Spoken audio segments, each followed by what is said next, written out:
kasih Tuhan, terima kasih. Di dalam nama Tuhan Yesus, semua yang percaya katakan amin. Silakan duduk Bapak Ibu sekalian.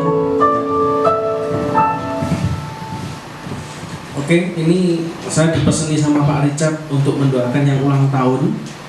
Ada yang ulang tahun? Oke, mari silakan maju ke depan dulu yang ulang tahun.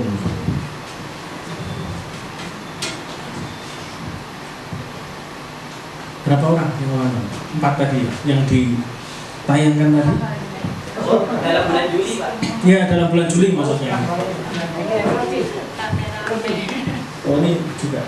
Iya. Oh iya iya. Oke. Ini juga. Saya juga, Pak. Oh iya. Pak saya. Hari ini kalau dari yang Oh, hari ini. Oke. saya sudah lewat. Itu tanggal 5 ya. Oh, tanggal 12. Oke. Ya, kita berdoa yuk.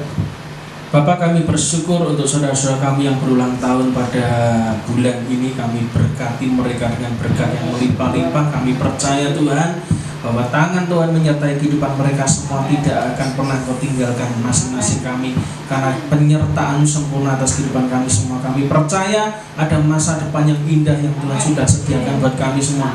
Dan sejak hari ini kami patahkan roh ketakutan akan hal yang akan mereka hadapi ke depan. Kami percaya Goliat itu sudah ditaklukkan di bawah kaki mereka bersama dengan Tuhan.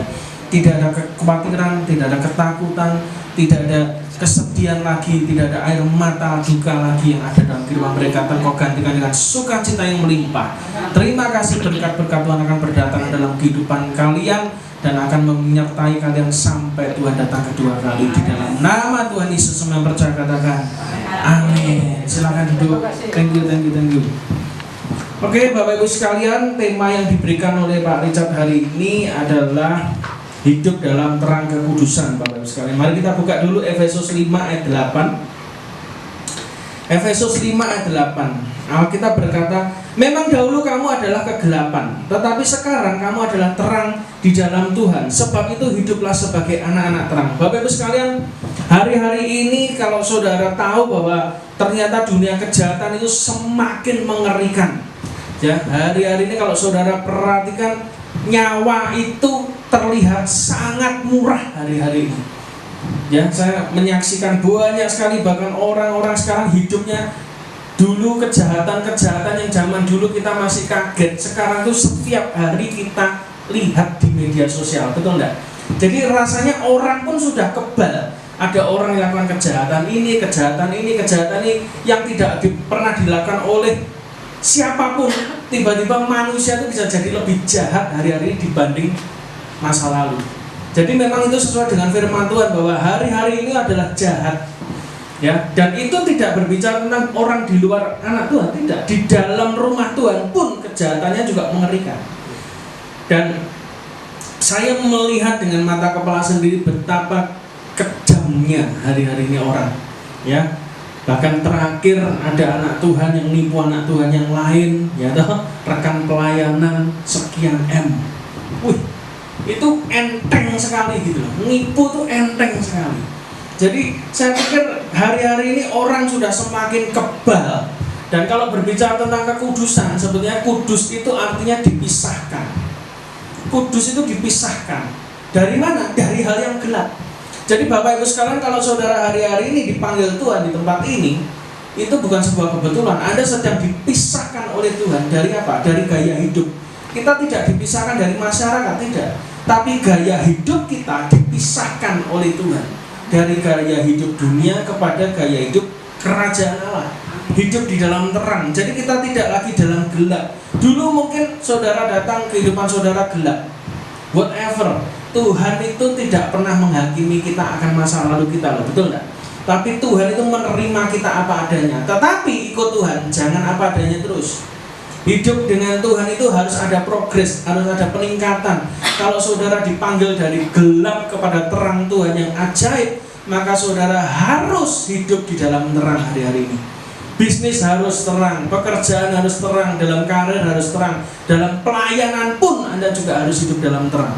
No compromise. Hari-hari ini kalau saudara tanya saya, Pak, lawannya kekudusan itu apa sih, Pak? Jawaban saya cuma satu, spirit kompromi. Hari-hari ini orang itu berkompromi, tidak ngerti bedanya hitam dan putih. Saya mau beritahu, kekudusan itu artinya terang, juga bisa artinya terang. Kalau saudara ini ruangannya gelap, tidak ada lampu, tiba-tiba lampu dinyalakan, otomatis gelap pergi. Apakah terjadi peperangan rohani sekian menit, terang dan gelap baru setelah itu terang? Kan tidak. Begitu lampu dinyalakan, otomatis gelap akan pergi. Hari-hari ini banyak orang Kristen tidak bisa membedakan gelap dan terang. Dalam tubuh Kristus pun juga sama, kompromi. Hari-hari ini kalau saudara masuk dunia bisnis mengerikan sekali. Tidak orang gereja, tidak orang di luar gereja, sama-sama markup anggaran. Kalau saudara bisnis loh ya, saya pertama kaget, tapi akhirnya saya, oh iya, akhir zaman sudah itu aja. Hari-hari ini bisnis tidak jelas. Orang Kristen cara bisnisnya juga sama dengan orang dunia. Bayangkan, saya di marketplace, jadi saya ngerti betul orang-orang macam itu. Bahkan maaf saya sebut, pendeta pun juga begitu. Markup anggaran, gila ya? Itu terjadi. Dan saya pikir-pikir, wow, spirit kompromi ini loh, yang orang nggak bisa membedakan antara gelap dan terang. Ngeri ya? Sekalipun dia punya pelayanan, sekalipun dia punya jemaat, sekalipun dia sudah pelayanan berpuluh-puluh tahun, sekalipun tidak jamin seseorang itu bisa membedakan terang dan gelap. Kenapa? Karena dunia itu mulai meracuni hidupnya. Dia mulai membuka celah dengan apa? Kompromi. Dikit aja lah, mosok Tuhan gak ngerti ya toh? Tuhan maha tahu, maha mengampuni. Dikit terus akhirnya apa? Tanpa sadar saudara sudah jauh dari kebenaran firman Tuhan.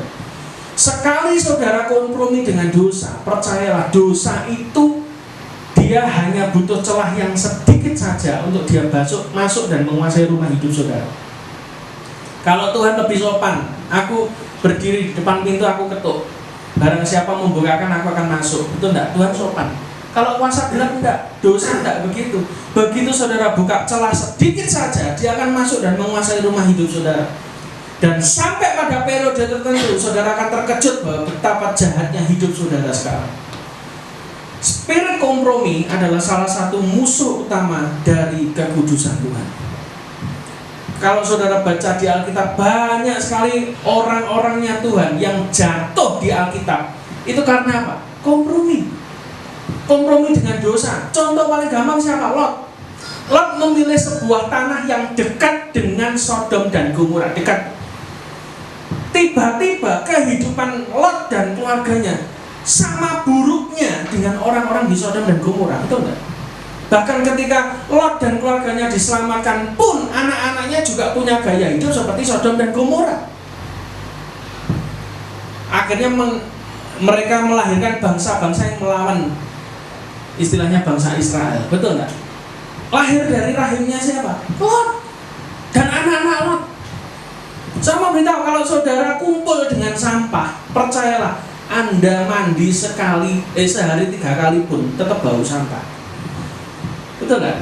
Ya, itu kekudusan. Tarik garis keras antara yang kudus atau yang tidak. Tidak ada kompromi, tidak ada antara dari keduanya. Banyak orang Kristen yang berpikir, ya enggak apa-apalah, wong kita kan hidup di dalam sistem dunia. Kalau enggak gitu enggak bisa cuan. Kalau enggak gitu enggak kompromi. Dia enggak ngambil barang ke saya, tak kasih tahu haram. Haram, yang temen di luar aja ngerti haram, ya tak? Masa yang anak Tuhan enggak ngerti haram? Tidak ada kata kompromi. Lebih baik Anda enggak bisa makan karena saudara hidup dalam kebenaran daripada Anda makan sampah. Yang percaya katakan amin. Betul enggak? Loh, hari-hari ini betul. Saya melihat sekali banyak sekali orang-orang yang kompromi. Akhirnya apa? Seperti naik pesawat itu loh. Kalau saudara tanya pilot, itu kan pakai autopilot kan, perjalanan ke sebuah negara dari satu titik ke bandara yang lain. Itu ada autopilot. Begitu dia istilahnya derajatnya miring 1 derajat saja dari dia berangkat, dia tidak sering-sering kontrol, maka jangan kaget ketika jarak ribuan kilometer dia tidak sampai pada titiknya. Orang yang hidup dalam kompromi itu seperti itu. Nggak apa-apa, dikit-dikit nanti kan bisa balik lagi toh, ya toh. Dikit-dikit, tapi saudara tanpa sadar di satu titik Anda tidak pernah sampai pada tujuan ilahi dalam hidup. Jangan pernah kompromi dengan kekudusan Tuhan. kudus enggak. Karena Alkitab berkata jelas, hari-hari ini engkau akan lihat akan ada pemisahan antara yang kudus makin kudus, yang dosa, jelek, kotor semakin kotor. Itu sudah dua hal. Jadi saudara nanti kalau di luar melihat orang dunia, tidak usah saudara pikirkan. Orang gereja aja. Kalau ada saudara nanti menemukan saudara seimanmu yang hidupnya tidak karu-karuan, tidak usah heran. Kenapa? Dosa kompromi sudah masuk dan menguasai hidupnya. Karena itu percayalah, ketika saudara memutuskan untuk tidak kompromi, saya mau beritahu, temanmu akan tambah sedikit. Saya ngalami di Caruban. Ketika kita firm dengan firman Tuhan, yang musuh saudara lebih banyak. Apalagi saudara seiman, lebih banyak lagi. Yusuf itu dia punya visi Tuhan. Yang musuh pertama siapa? Saudara-saudaranya. Selalu begitu. Yesus datang ke dunia, yang musuh siapa? Ya orang Farisi, orang yang menyembah Tuhan, istilahnya menyembah dia ya. Ketika Tuhan hadir di tengah-tengah mereka, mereka menolak Tuhan itu yang mereka sembah selama ini. Gila enggak? Orang yang terlalu kompromi apalagi dalam hal mamon, maka percaya dia tidak bisa melihat terang Tuhan. Percayalah bahwa hidup kita itu harus ada batasan yang jelas antara terang dan gelap. Jangan pernah kompromi dalam hal apapun, dalam hal bisnis, dalam hal pelayanan. Hari-hari ini saya juga banyak mendengar banyak hamba Tuhan yang menyimpang. Salah satunya apa? Memberkati pernikahan yang cerai hidup. Saya tidak tahu di rock seperti apa, tapi yang saya tahu orang cerai hidup tidak boleh diberkati Tuhan. Masih gitu ya Pak di sini? Masih ya, puji Tuhan, alhamdulillah. Tapi di luar ada pendeta yang memberkati orang cerai. Kenapa? Kompromi. Nggak apa-apa tak berkati, yang penting nanti berjemaah di sini. Senting orang. Hamba Tuhan senting hari-hari ini itu banyak, kasih tahu. Nah, iya, harus tidak boleh gitu. Harus ada garis keras yang memisahkan itu. Mimbar itu sekarang jadi lebih murah, dijual murah, Injil dijual murah. Kenapa? Banyak orang Kristen yang datang ke gereja hari-hari ini dengan berkat Tuhan, tapi tanpa masuk pintu pertobatan. Mimbar-mimbar dijual murah oleh oknum hamba Tuhan. Kenapa? Karena mereka memberitakan Injil yang enak-enak, tapi mereka tidak berani mengkonfrontasi dengan kebenaran firman Tuhan. Ada jemaat yang rentenir, tetap jalan terus, yang penting perpuluhan masuk terus, tidak berani dia memberitakan firman tentang lintah darat, tidak berani. Kenapa? Sungkan. Nanti kalau saya sampaikan tentang lintah darat, mereka kabur pindah gereja. Perpuluhanku habis, gila enggak? Itu terjadi di sana, di sini tidak ada ya. Di sana banyak yang wilayah selatan itu, ya toh. Kenapa? Kompromi. Pendetanya sungkan. Nanti kalau dia tidak mau ke gereja lagi gimana? Saya mau bilang, Injil sudah dijual sangat murah hari-hari ini. Dijual murah. Kenapa? Orang tidak berani lagi mengkonfrontasi dosa. Mereka takut kehilangan apa? Job, kehilangan pelayanan. Tidak diundang pelayanan, betul tidak? Nanti jemaatnya kabur semua, ya toh? Tidak apa-apalah. Yang penting mereka tetap ke gereja walaupun mereka tetap rentenir. Dan hari-hari ini banyak hamba Tuhan gila terjadi di mana-mana. Jadi tidak usah heran. Saya sampai hari ini sudah keliling kurang lebih 30-an gereja, menemukan banyak hal yang kayak begitu. Tetapi satu hal, saya sampai mikir, Tuhan, ojo sampai aku jatuh kayak begitu. Misi-misi, amin. Harus ada batasan yang jelas antara kekudusan dan tidak kudus. Kenapa kita harus berbicara tentang kekudusan? Karena yang pertama, catat baik-baik, hari-hari ini adalah masa yang sukar dan gelap. 2 Timotius 3:1-5. Yang satu dikatakan apa? Pada hari-hari terakhir akan datang masa sukar. Itu ada kata-kata sukar. Sukar itu bukan sulit cari makan, tidak.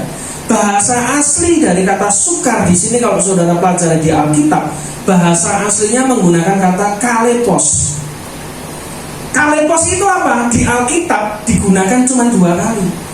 Kata sukar di sini pakai kata kalepos, dan satu lagi kata sukar yang dipakai kata kalepos adalah pada waktu Yesus mengusir setan orang di Gerasa yang kerasukan legion. Kondisi itu dicatat di Alkitab, bahasa aslinya adalah kalepos. Kalepos itu apa sih? Bukan sukar.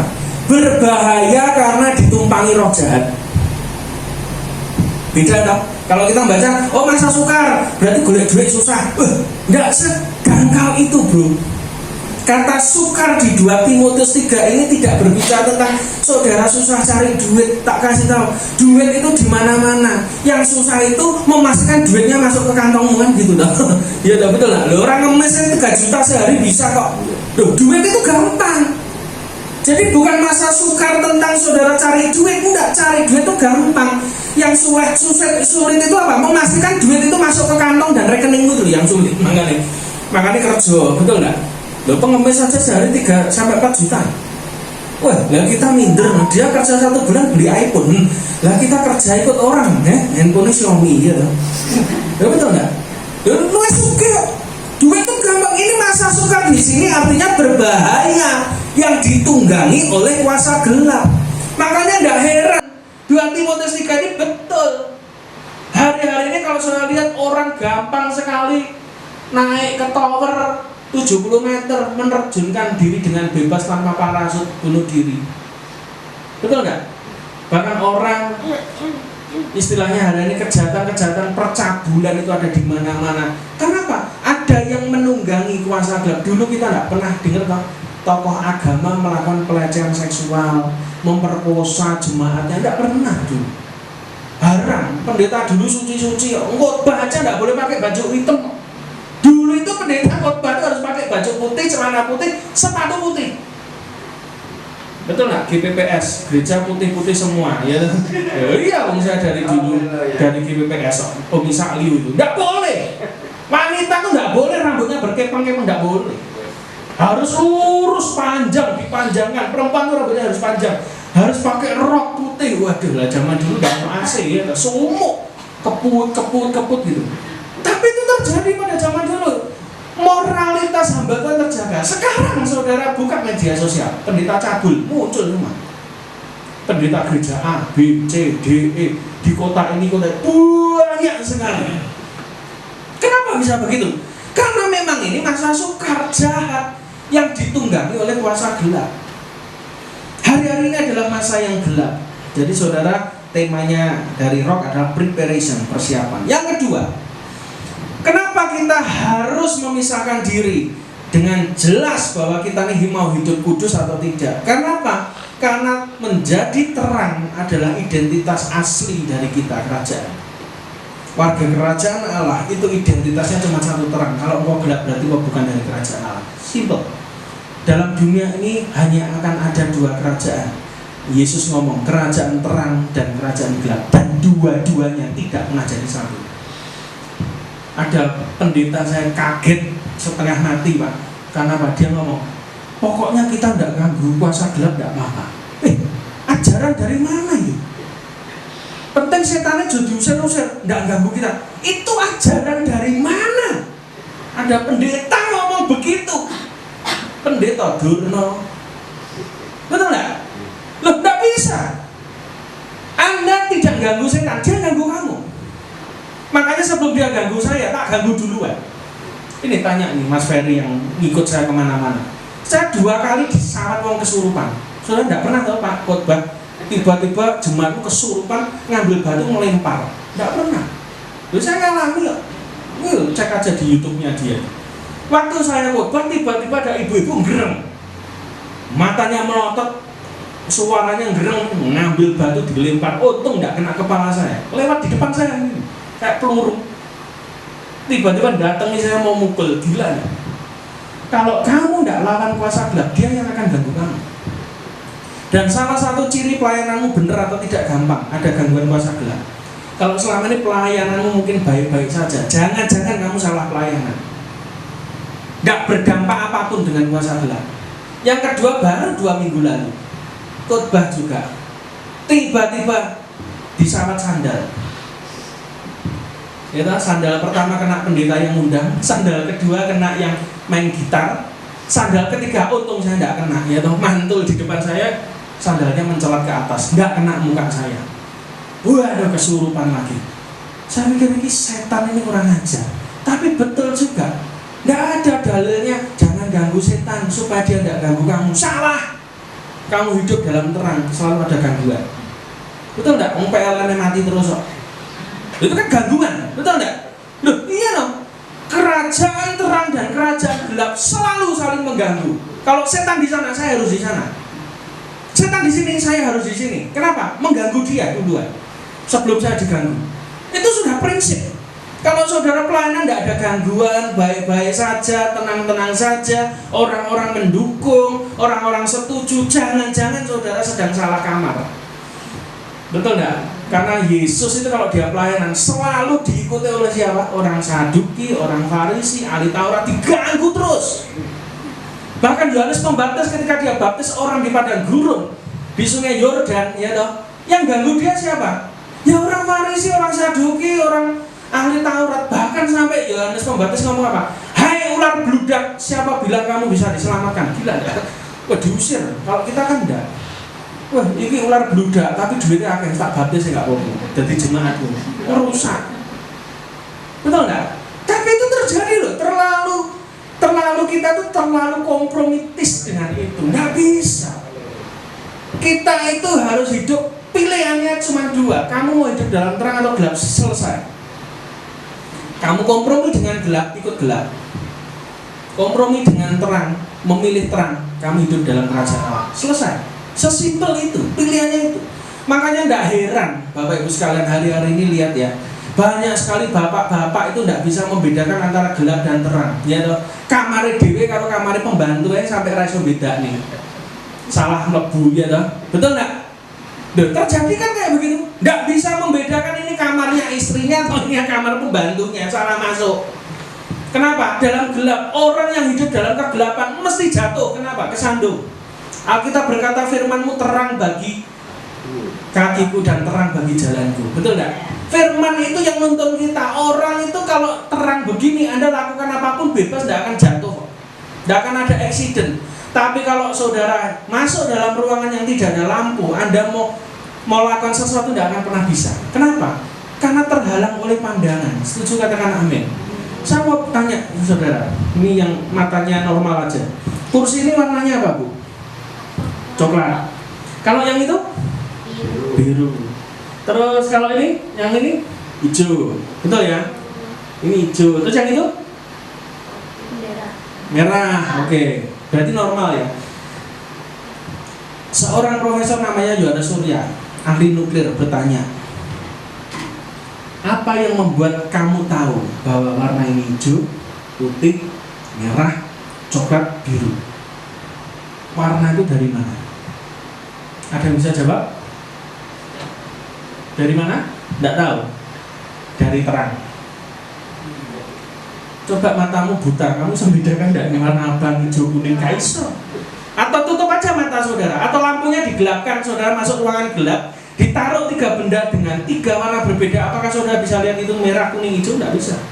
Yang membuat saudara lihat, ngerti bedakan ini coklat, ini merah, ini biru, ini hijau adalah terang. Orang yang hidup dalam terang Tuhan, dia bisa membedakan ini dosa atau tidak. Setuju? Betul kan? Bayangkan saudara masuk ruangan gelap, gak bisa ngerti ki abang hijau kuning, gak ngerti saudara. Mau buat demek apa gak ngerti kok. Betul gak? Yang kamu pegang apa aja itu gak ngerti kok, apalagi bedakan warna, betul gak? Itu loh bedanya. Makanya gak heran orang yang hidup dalam kegelapan dunia, maka dia hidupnya pasti salah terus. Salah ngambil keputusan, salah berbisnis, salah join dengan orang, selalu ketipu, jatuh, bangkrut, miskin, itu sudah kayak begitu terus. Kenapa? Karena dia tidak pernah hidup di dalam terang. Jadi kita masing-masing Bapak Ibu sekalian, kita ini harus hidup di dalam terang. Caranya bagaimana? Yang pertama adalah saudara harus bangkit dari keterpurukan hidup saudara. Jangan melulu saudara kerasan dengan titik jatuh. Saya mau beritahu, kalau saudara masih ada anak kecil di rumah, ya toh, diajarin naik sepeda, dia jatuh.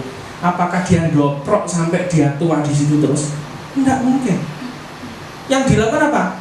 Yang pertama nangis, jelas. Yang kedua, bangun, bawa sepedanya lagi ke papahnya, suruh ngajari lagi. Sama.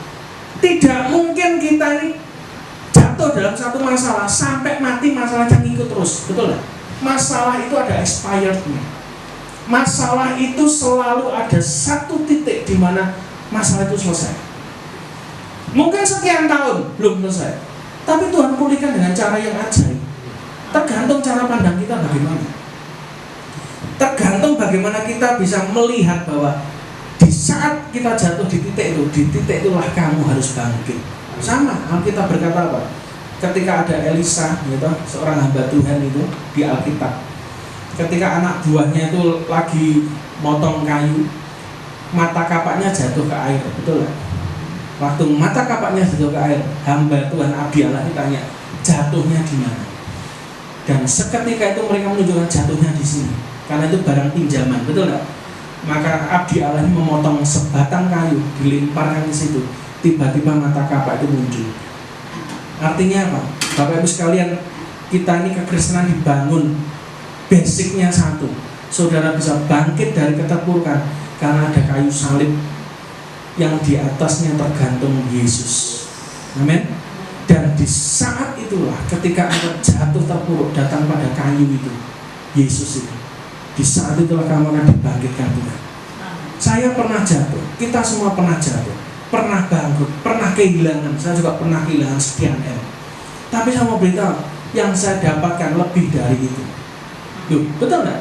Duh, asal kita nggak terus sambat, terus nangisi, terus ya toh terpuruk, menyesal terus sampai akhirnya kita sakit, ya mati sisan.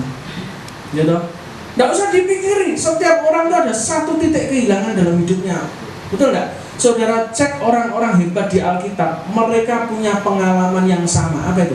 Kehilangan sesuatu. Momen-momen di mana mereka kehilangan sesuatu tidak membuat mereka jatuh dan tidak bangkit lagi, tidak.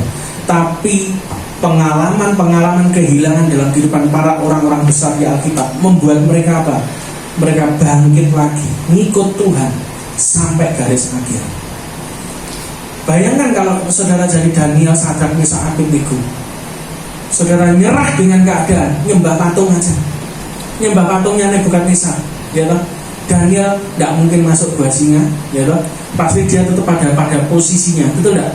Karena Alkitab berkata orang-orang mencari kesalahan Daniel tidak pernah menemukan, kecuali satu, ibadahnya kepada Tuhan. Gila enggak? Ini orang perfect sekali. Kerjaan tidak pernah salah, kerjaan tidak pernah lalai, kerjaan tidak pernah merugikan rajanya.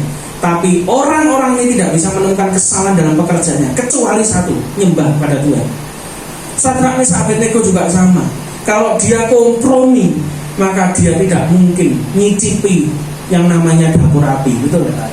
Tetapi sama benar, kalau orang-orang ini kompromi, dia tidak akan menikmati penderitaan. Tapi orang-orang ini memilih apa? Tetap menyembah Tuhan, tidak mau menyembah patung.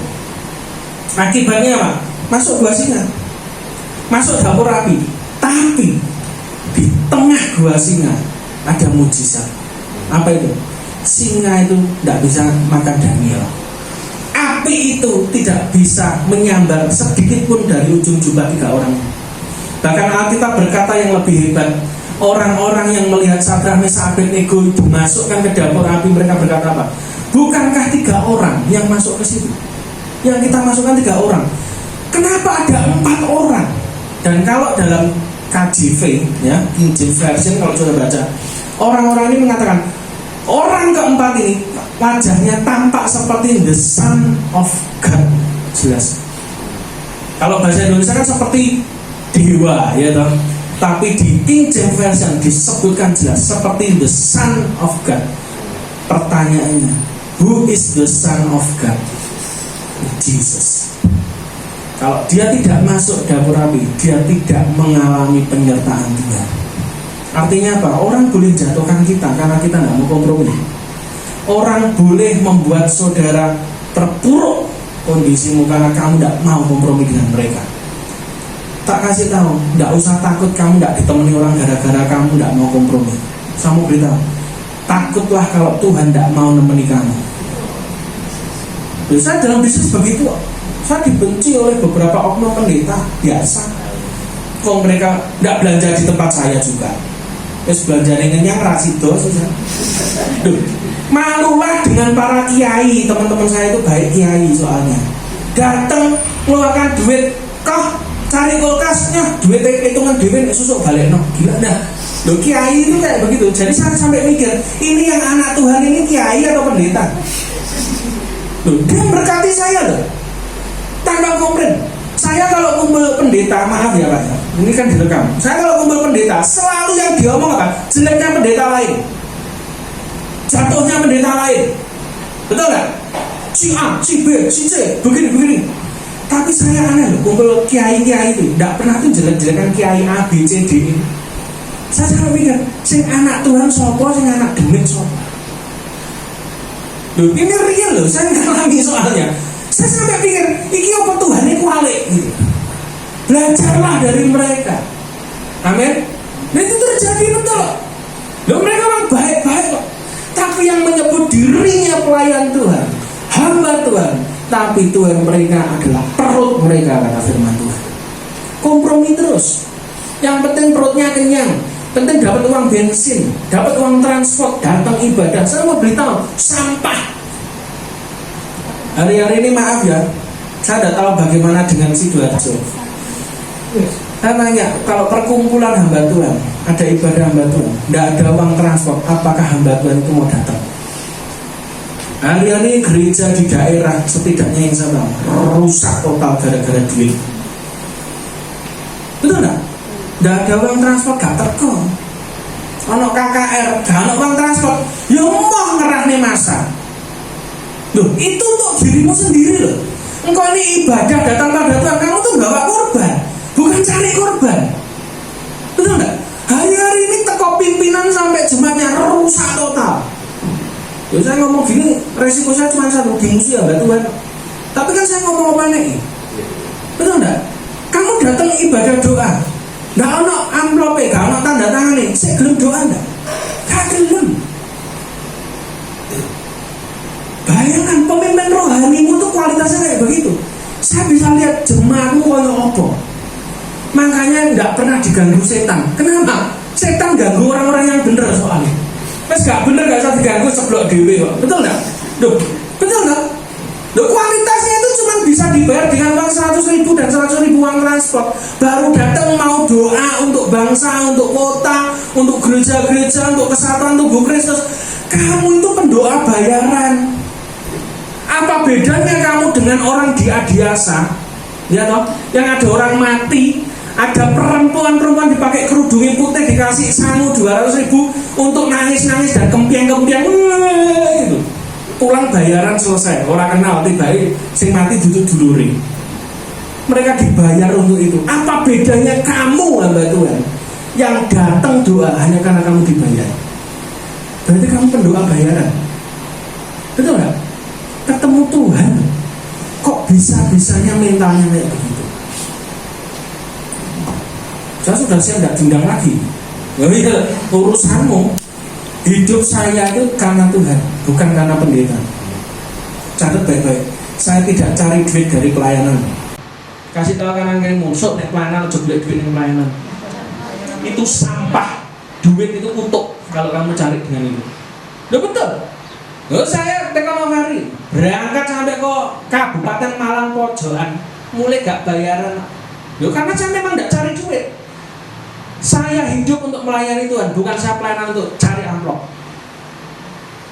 Kalau kamu hidup pelayanan, kasih hidup untuk Tuhan. Kenapa? Buat saya cuma satu, Tuhan sudah terlalu baik buat saya. Ngapain aku cari amplop? Apakah Injil terlalu murah dibeli dengan harga amplop 500.000? Gila. Buat saya enggak. Dulu orang mempertahankan hidupnya karena Injil dibeleh.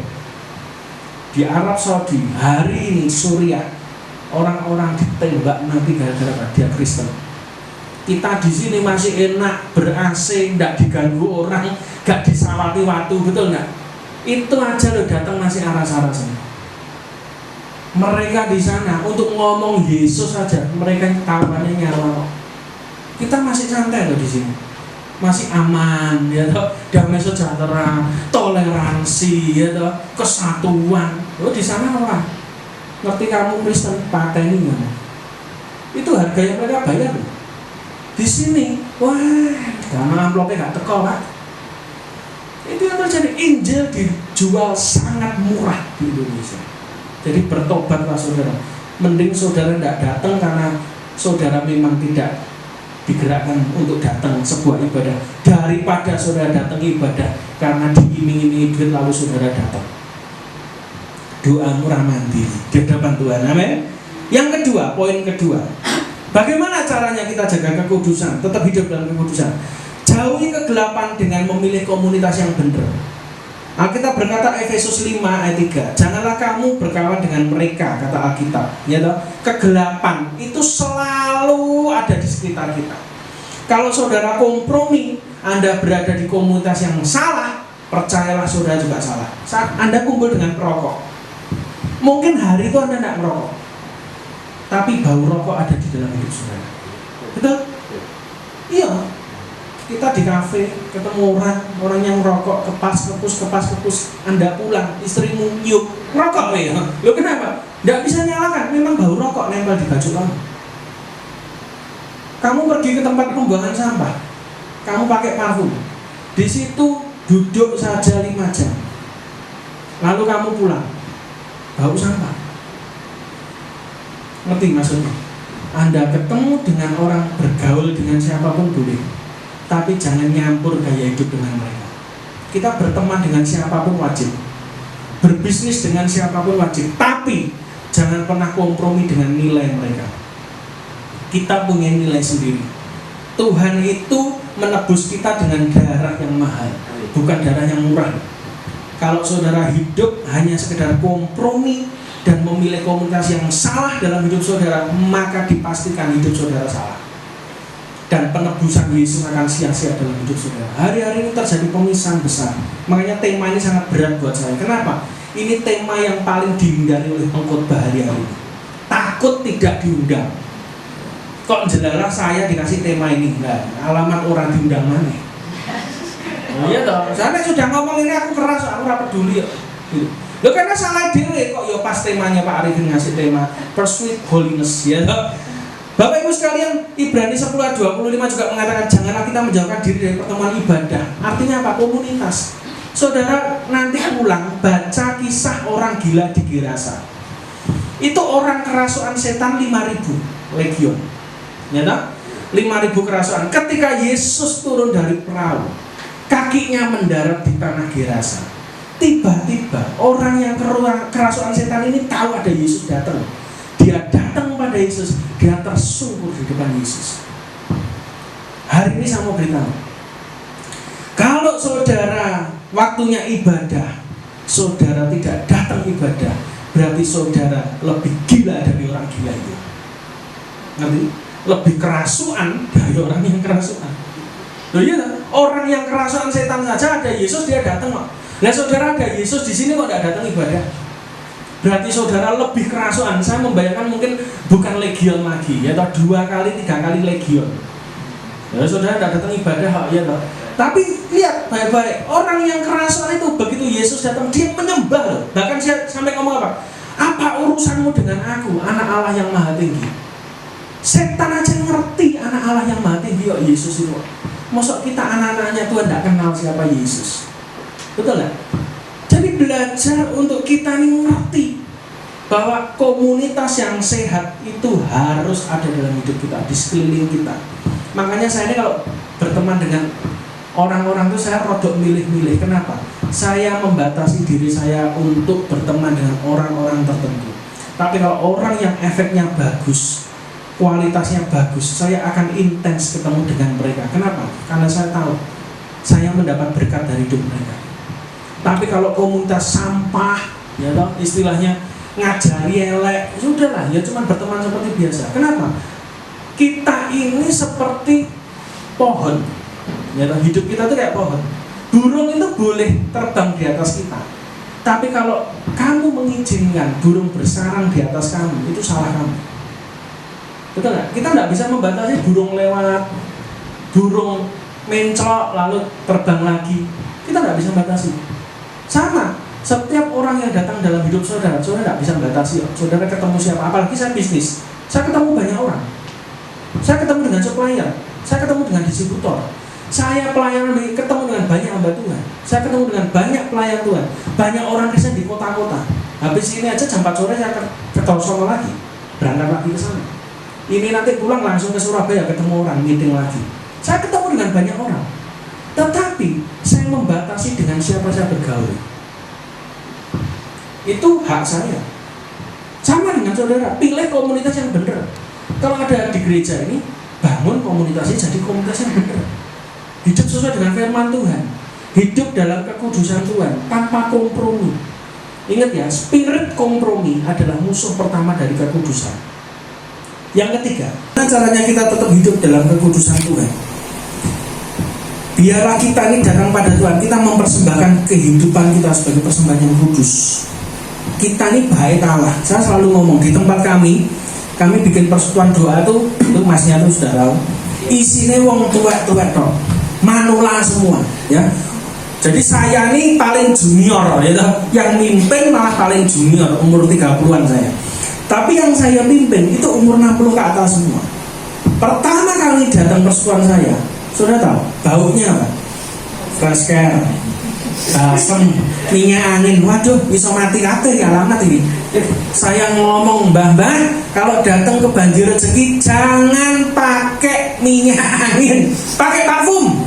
Itu aura penyakit semua itu, betul gak? Nanti kalau yang satu mengeluarkan minyak angin, ya toh, diblonyoi, yang saya amati ya, itu bisa nular. Kanannya tuh, jaluk, aku kok ya gak kerai. Padahal tadinya enak. Gara-gara samping yang mengeluarkan minyak angin, bisa ketularan masuk angin. Betul gak? Mengeluarkan balsem, minta balsemnya. Loh, gak loro loh, jadi loro. Saya ambil keputusan, mulai hari ini gak boleh ada minyak angin. Akhirnya puji Tuhan sampai hari ini tidak ada bau minyak angin. Nah, aman. Parfum semua harus wangi. Ya. Terus yang kedua, tidak boleh di tempat saya ngomong penyakit. Ya salah, babak datang, boyokku sakit, mas, malah gak tak doa nih. Nek jaluk suge tak doa nih. Tapi nek sakit tidak tak doakan. Kenapa? Penyakit itu kayak orang dirasani terus, disambut terus gitu loh. Kalau saudara ngomong penyakit terus, penyakitnya itu kerasa dalam hidup saudara. Kenapa? Omongi terus, penyakit mbok rasani terus, ya toh, mbok puji terus. Anda tidak muji Tuhan tapi muji penyakit terus. Akhirnya apa? Penyakitnya ngomong apa? Wah, enak ya di tubuh orang itu ya, diomongin terus, disambut terus, diomongin terus, diceritain terus. Aku tak kerasa di tubuhnya orang itu. Tapi kalau saya enggak, penyakit enggak pernah saya omongin. Di keluarga saya ngomong penyakit istriku tak amui. Loh, kenapa? Jangan ngomong penyakit. Di rumah saya enggak boleh ada ngomong penyakit. Kenapa? Nek mbok rasani terus, datang terus. Kayak kamu ngasih makan itu, yang kamu ucapkan itu yang terjadi dalam hidupmu. Toh?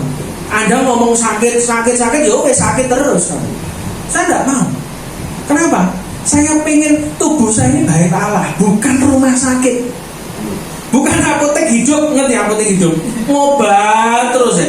Loro titik boyoke ngobat, loro titik kepalanya minum obat lagi, semua serba obat terus. Lama-kelamaan buka apotek kan. Ya toh, sampai ada orang yang saya ketemu obat apa ya apal. Kenapa? Dia minum terus. Terus dia ngomong obatnya apal. Oh, nek sakit boyok iki kok obatnya kok. Oh, nek misalnya lehernya tengen obatnya enggak iki. Saya mikir, kok iso apal gitu? Iya, soalnya pernah.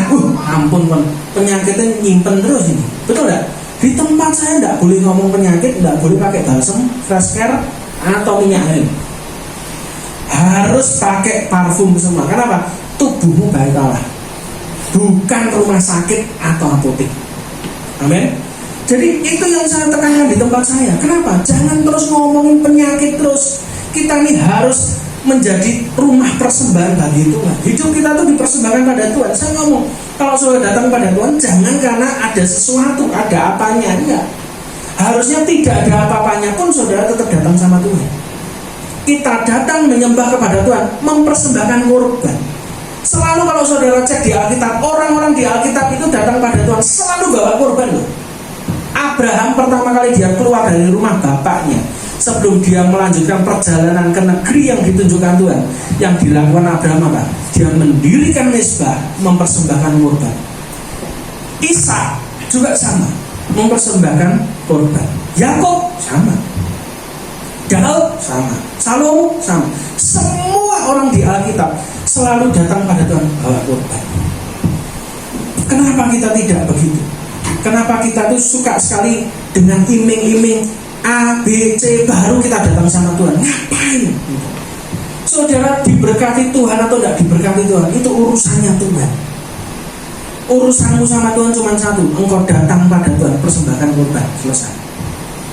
Ketika saya kehilangan uang 1, sekian M untuk pembelian rumah, Tuhan kasih tahu satu, kamu perhatikan rumahku tak perhatikan. Betul. Akhirnya saya bikin persekutuan doa, ya toh, kecil-kecilan. Saya telaten di situ, ya toh. Saya datengin pembicara-pembicara, saya melayani di rumah Tuhan, saya bangun rumah Tuhan seperti itu. Saya tahu, pada waktu Covid kemarin, saya dapat 2 rumah. Yang satu gratis, yang satu sangat murah, harga 200.000 2 lantai di Jalan Gede. Kenapa bisa begitu? Simpel. Kamu perhatikan rumah Tuhan, rumahmu tak perhatikan. Artinya apa? Fokus sama Tuhan. Persembahkan hidup saudara itu sama Tuhan. Bukan saudara malah cari korban. Enggak. Saudara yang mempersembahkan korban di hadapan Tuhan. Pada waktu saudara persembahkan korban di hadapan Tuhan, saat itulah Tuhan berkati saudara. Berkat itu hal yang paling gampang. Tuhan berkati saudara 50 juta dengan Tuhan berkati saudara 50 miliar, itu sama gampangnya bagi Tuhan. Yang susah adalah apa? Tuhan merubah hatimu, itu yang susah. Makanya kalau hatimu beres, mesti berkatmu beres.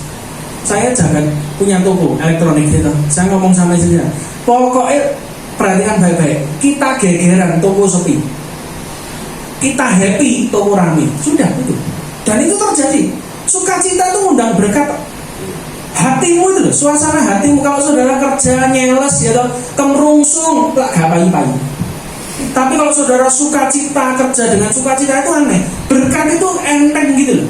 Enggak usah ngapa-ngapain, enggak usah belum promo, itu sudah orang datang beli borong kayak begitu.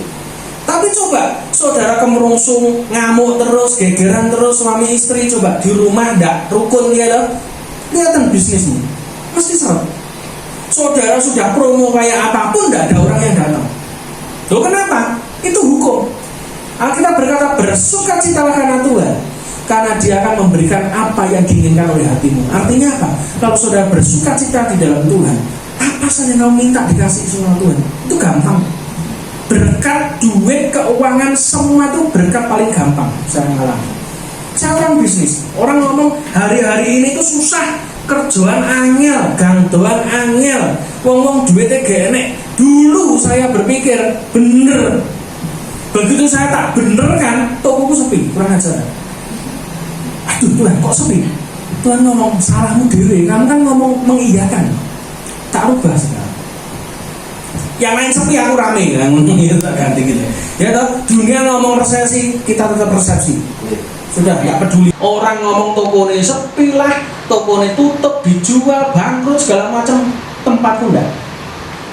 Dan saya tutup dengan kesaksian ini. Beberapa waktu lalu saya punya satu properti, ya di Caruban. Ya. Caruban itu kotanya itu lebih desa dari Madiun. Madiun sekarang sudah maju. Saya punya satu properti, luasnya sekitar 400 meteran. Suatu ketika tak sewakan, karena yang nyewa lama sudah nggak nyewa toh, tak perbaiki, tak sewakan. Lalu saya tanya Tuhan, sama tanya istri, disewanya berapa per tahun? Terus 150, ngawur ya. Ini di desa 150, gak mungkin payu, saya bilang. Gak mungkin payu, satu saya belum tentu, saya bilang. Kenapa? Kondisi ekonomi kan. Nah saya masih ingat omongannya orang-orang itu, kondisi ekonomi susah ya. Kantor-kantor desa itu anggarannya dipotong 50% untuk makan gratis lah, untuk bikin koperasi baru lah, tidak ada anggaran lah, segala macam lah. Terus tiba-tiba istri saya ngomong, kowe iki melayani Tuhan gak percaya Tuhan? Gue kaget ya. Oh iya bener juga ya, kurang ajar. Kenapa lu kok manut omongan orang? Istri saya mengingatkan saya, kamu tuh kan melayani Tuhan kemana-mana, ngajari orang iman. Begitu untuk dirimu sendiri kamu kok gajah dibelangkoni. Iso khotbah, iso nglakoni. Oh iya ya udah kita buka 150, batas bawah 100. Kita buka. Pasang ya toh, disewakan begitu. Banyak yang tanya dan banyak yang mundur. Wah, kemahalan Pak, mau segitu kemana? Wah, ngeroweng terus ya. Orang nek nawar kan ngeroweng, apalagi maklar, wah lebih ngeroweng lagi. Saya bilang Tuhan tidak tahu, aku tidak ngurus ya toh. Sampai suatu ketika Tuhan bicara, tak kirim dari Jakarta. Saya tidak ngerti Jakarta itu apa. Tiba-tiba ada satu mobil datang, mbak-mbak biasa. Saya tidak ngerti. Saya pikir ini buka warung atau apa ya toh. Nek buka warung apa ya nutut ya toh, nyewa 150 juta, 100 juta ya toh. Anu disewakan ya, iya Mbak. Boleh lihat, boleh. Ya, lihat selesai. Ya sudah, besok saya tak kesini lagi bawa temen. Oke, saya pikir tidak balik lagi, ya kan? Balik, bawa mobil, 4 orang, pakai seragam, dari salah satu platform yang paling terkenal di Indonesia. Bidangnya adalah kursus atau les-lesan gitu, ya kan? Itu datang, dia lihat-lihat, langsung cocok. Kita ambil 3 tahun, kaget saya. Begitu toh? Iya, 3 tahun. Ini platform dari Jakarta. Ini sudah kemana-mana, sudah ada semua, punya cabang di mana-mana. Saya kaget dari Jakarta. Ketika saya dikirimi proposal untuk perjanjian 47 lembar. Nah, aku males moco, Alkitabnya males moco. Ya. Ini kan moco perjanjian 47 lembar. Langsung wis tak kena notarisku bocoran Mbak, nek saya salah koreksi nang gitu. Terus males maca, penting duitnya aku ora butuh tanda tangan iya tuh. Akhirnya dibaca, betul Pak sudah. Akhirnya beberapa waktu lalu dia tanya, karena dia PT besar, dia syaratnya banyak. Salah satunya adalah surat kepemilikan dari BPN. Dan itu harus scan sertifikat asli, di scan kirim ke BPN, baru surat itu keluar, baru duit itu bisa cair. Wah, saya bilang, ini sertifikatnya disimpan di deposit box masalahnya. Ngambilnya rodok males juga, karena banyak kan beberapa sertifikat disimpan di deposit box di salah satu bank di Kota Madiun ceritanya. Kita di Caruban, rodok males gitu loh. Saya bilang, Tuhan, pakai cara itu kan, pasti tembus. Ya toh? Saya doakan orang yang rekeningnya diblokir KPK aja bisa dibuka kok. Masa untuk dirimu sendiri tidak bisa, betul nggak? Akhirnya saya doa, Tuhan, pakai scan fotokopian terbuka. Akhirnya saya bilang sama notaris, Mbak, scan aja pakai fotokopian. Nggak bisa Pak, itu SOP-nya sekarang BPN yang baru harus scan warna, nggak bisa. Akhirnya ya sudah, ini aja lah manut aku scan. Hari Rabu di scan, dikirim error. Hari Kamis scan lagi error terus. Kamis, Jumat, Sabtu libur, Minggu libur, Senin pagi-pagi saya ngomong, Mbak, coba lagi, mosok nggak iso, pasti bisa. Yes Pak, dicoba aja lah, siapa tahu bisa, dia bilang gitu. Tapi mesti ini memang nggak bisa, makanya error terus dari kemarin. Di scan lagi, kirim lagi, error. Selasa kita persetujuan di tempat kami. Saya pikir, wis sakarepmu lah tuh ya, wis pokoknya aku manut kamu gitu. Akhirnya pagi-pagi saya bilang, Mbak, coba sekali lagi. Pas Selasa dikirim, tidak ada kabar. Sampai ketika saya persetujuan doa, saya ibadah, saya bilang, Tuhan, terserahnya rodok sumpah, tinggal 1 surat itu sudah cair, ya dong. Lumayan hari krisis gini sampai teo ya dong, lumayan. Tiba-tiba waktu ibadah WA saya masuk dari notarisnya, Pak, berhasil tiba kata. Suratnya ini, langsung saya kirim ke Jakarta. Rebu orangnya datang, tanda tangan. Dia bilang karena waktu itu kan masih ada libur kecepet atau apa gitu, kalau tidak salah Maulid Nabi atau apa. Ini proses transfernya 3 hari ya. Ini kena libur kemungkinan Selasa. Aduh, tunda lagi ya, mundur seminggu lagi kan dari Selasa. Tapi saya percaya kok enggak. Kita tanda tangan, selesai. Rebu siang tanda tangan. Rebu sore istri saya teriak-teriak dari kamar, "Wes masuk duit itu." Gitu. Langsung ditransfer. Coba, kalau sama Tuhan itu enggak ada ceritanya saudara buntet. Orang lain ngomong enggak mungkin, bagi saudara mungkin. Yang orang lain ngomong enggak bisa bagi saudara. Itu terobosan. Makanya saudara harus benar-benar yakin dan percaya bahwa hidup kita itu miliknya Tuhan.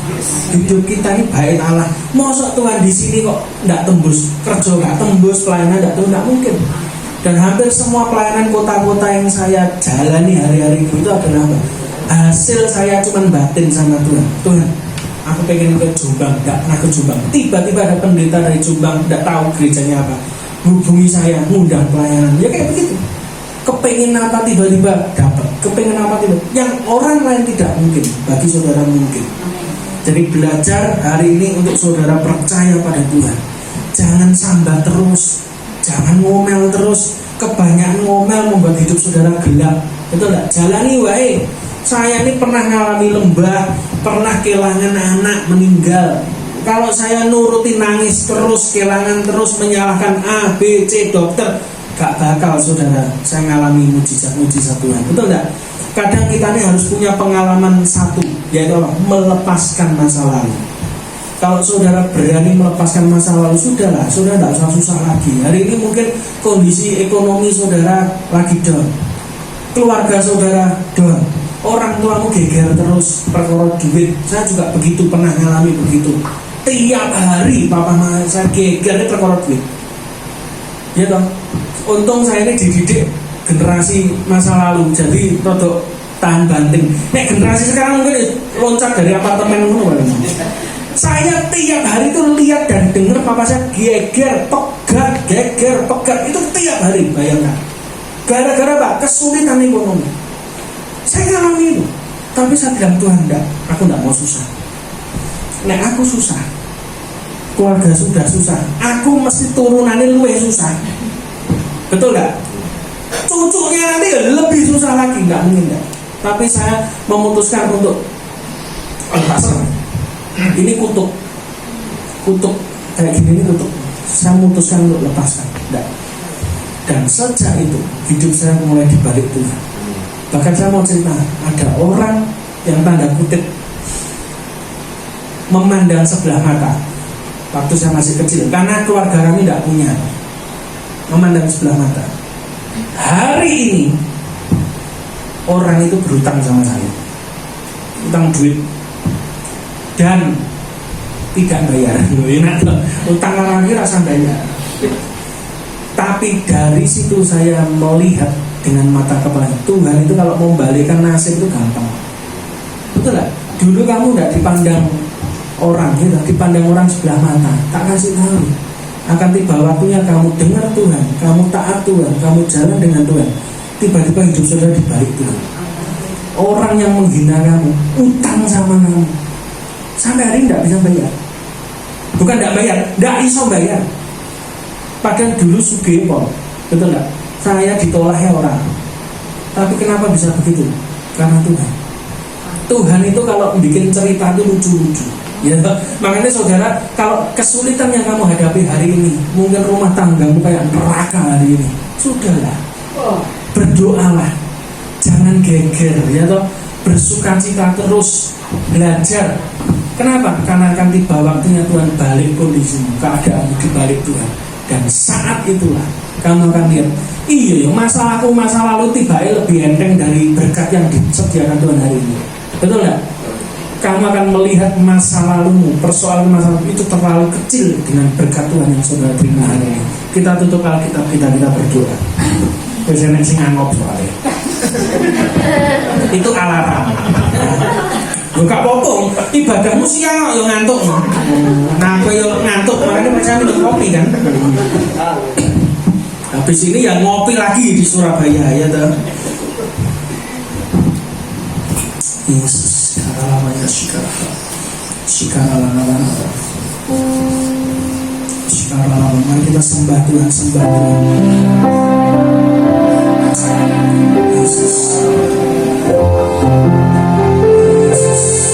Belajar untuk saudara bersyukur di hadapan Tuhan hari ini. Bersyukur seperti anak kecil yang diberi sesuatu yang mungkin bagi orang itu harganya murah. Tetapi anak kecil yang diberikan sesuatu dari orang dewasa ini berkata terima kasih ya. Ketika kau bersyukur, maka itu akan membuka berkat yang lebih besar dalam hidup saudara. Jangan pernah takut. Hari ini saya merasa ada orang yang mau komplain dengan Tuhan karena kondisimu datang hari ini. Engkau komplain dengan kondisi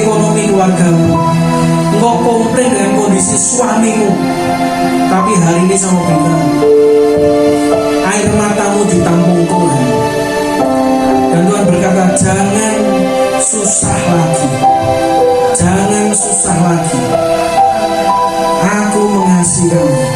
Bahkan aku mengasihi putrimu, kata Tuhan. Aku akan berikan putrimu masa depan yang cerah. Ajari anak-anak untuk melayani Tuhan. Jangan pernah berhenti berdoa, kata Tuhan. Ketika engkau berhenti berdoa, engkau berhenti melangkah menuju jawaban Tuhan. Don't stop to pray.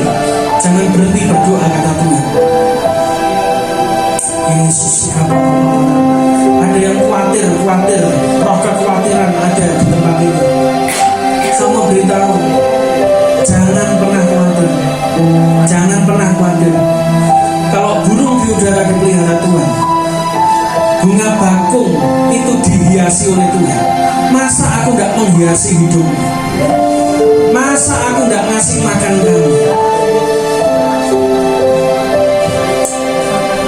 Yesus. Ada orang yang di tempat ini Tuhan bicara, engkau seperti masuk dalam dapur api. Rumah tanggamu seperti masuk dalam dapur api. Engkau marah kepada Tuhan. Engkau marah dengan kondisi keluargamu. Engkau marah dengan semua hal yang kau alami hari ini. Saya mau beritahu, Tuhan sayang kamu. Tuhan sayang kamu. Kenapa kau harus marah? Kenapa kau harus marah? Bersyukur. Jangan susah lagi. Jangan susah lagi, kata Tuhan. Tidak usah susah. Aku mengasihi keluargamu, kata Tuhan. Jangan susah.